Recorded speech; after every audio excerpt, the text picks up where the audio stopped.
Okay, everybody, welcome back to the channel. I think this is day like 4 of the daily uploads. Now, before I get into the video, I just want to explain to everybody, like over 70% of the people who are watching the videos and enjoying the videos are not subscribed. So, I mean, look at the graph. Here's the proof. I don't know where I'm going to put it on the screen, but look at the graph. If you guys are enjoying the content and liking the videos, subscribe and leave a like on the video. It really helps out the channel. Okay, so now to introduce the video for today, this is going to be Photoshop Friday. Now, Photoshop Friday, I'm going to be teaching you guys every single week a different aspect of Photoshop to kind of teach you guys the basics and teach you guys how to use Photoshop, because it's a super good tool to know and to learn just in everyday life. So without further ado, we're going to be covering the selection tools today. Now, the selection tools are arguably one of the most important aspects of Photoshop because you can remove backgrounds. No matter what you're doing in Photoshop, you're going to be using the selection tools one way or another. Okay, so now that I've introduced everything, let's get into Photoshop here. Okay, we are in Photoshop here, and the selection tools that we're going to be using today are right here on these left columns here. These three right here is what we're going to be focusing on, and I have some test images here to kind of show you guys what everything's about. So the first thing we're going to start with is the marquee tools. Now, the marquee tools are the bare bones of the selection tools. So we got the rectangle, the ellipse, the single row, and the single column.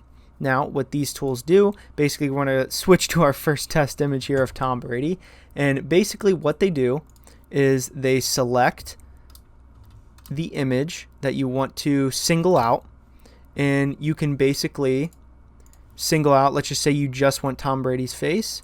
So what you're going to do is you're going to select his face and make sure you select inverse. So like what happens, so when you first select the image, if you want to delete that, it'll delete what you selected. So if you want to keep his face, you need to select inverse, because that means it'll select all of this area around him, and when you delete it, you will just single out his face if that's what you're looking for maybe like a profile picture or something like that. Now the same thing goes for the rectangle tool. It's the exact same thing.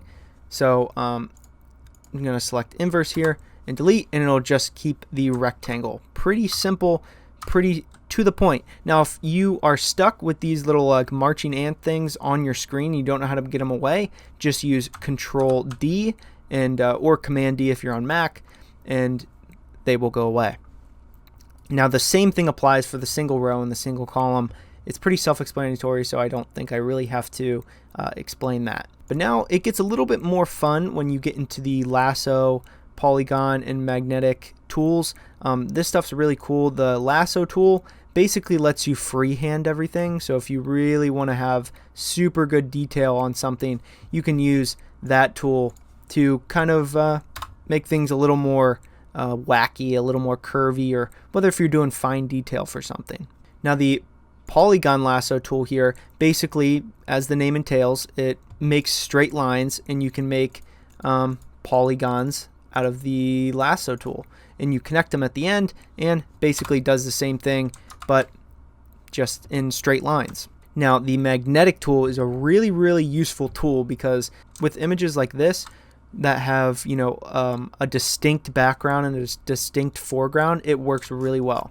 So basically what the magnetic lasso tool does is it'll latch on to like the most contrast thing. So if like the foreground and the background are really separated, it's really good for selecting. I'll show you how it works. So you basically click where you want to start, and you drag along the area that you want to select, and it'll select automatically or magnetically, hence the name magnetic lasso tool, and it'll select everything that you kind of want in that image.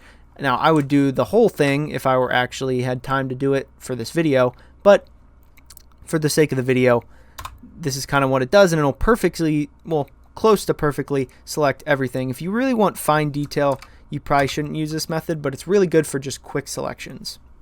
Okay, now let's get into the final and the last column of selection tools, which is going to be our object, our quick selection, and our magic wand tool. Now these tools are heavily used in Photoshop, so these tools are definitely really important.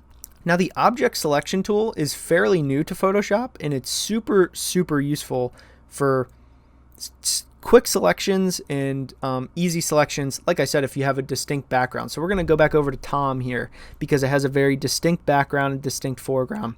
And we're going to use the object selection tool, and we're basically going to surround Tom Brady here. And depending how fast your computer is, whatever, it'll select what they think the object is. Now, it's not absolutely perfect. You're going to have to go in and fix a couple things here and there. But if it's something very distinct, it's going to be really reliable. So, for instance, if we go back to LeBron here and we select him with the object selection tool, it'll pretty much perfectly select everything that we need. See, there's still a little mishaps there, but it's pretty good nonetheless.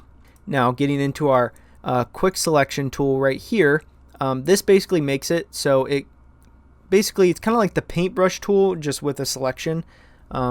So basically, if you kind of draw around here, if you draw around LeBron, it'll just kind of select him. Now, it'll kind of over select sometimes, but you can fix those. So if you just hold down Alt and you just kind of select away here, it'll perfectly select that right there. So that's what the quick selection tool does.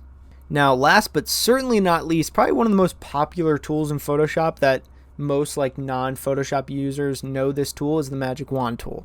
The Magic Wand tool basically takes a color and it selects everything of that color. So for instance, right here, since all of this background is the same color of white, then this will be a good photo to use the Magic Wand tool with because it has a distinct background. So when you click on the white, it'll select everything in this area. Now, if you've noticed, it also selects his shoes, which are also white, which obviously is an issue. Now, what you're going to want to do for this kind of thing is you select the white here and you use your quick selection tool and zoom in here and go down. And you're going to basically take out where the Magic Wand tool messed up. So you use kind of all these tools simultaneously, like all together. You're never really going to use like one of these tools like just once. You'll find yourself using multiple of these tools to get the perfect or final result that you like. Okay guys, that was the first edition of Photoshop Friday. I'm going to try to keep these kind of videos short because I want them to be quick, bite-sized things that you can learn really easily on how to use Photoshop and a better understanding of Photoshop. So thank you guys so much for watching. Make sure you guys subscribe. Like I said at the beginning of the video, most of you guys aren't subscribed who are watching the videos. So what are you doing? Subscribe. And thank you guys for all the support the last 3 videos.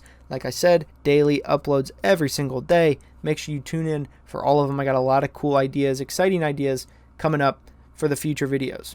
All right, guys, it's been fun today. I'll see you next Friday for Photoshop Fridays, but I'll see you tomorrow for the next video. I'll see you guys in the next one. Peace.